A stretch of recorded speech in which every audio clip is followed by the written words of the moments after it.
Па не би сакал да преюдицираме ништо во овој процес, но веќе некои резултати од претседателските избори навестуваат како може да изгледа идната влада. Нас ни е битно прво да го добиеме што повеќе гласови кај албанците. Прво и второ што е битно, ние сме како коалиција единствени кои имаат легитимитет да ги представуваат албанците.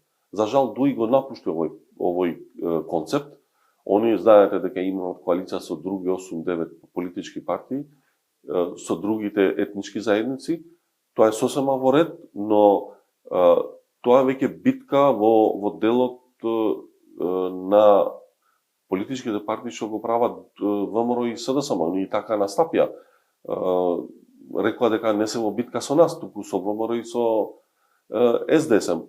Па ќе видите дека ќе изгубат од нив или ќе видиме каков ќе биде резултатот.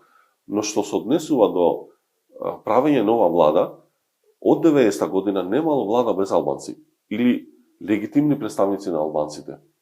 И затоа мислам дека идната влада или идниот мандатар мора првенствено да разговара со нашата коалиција.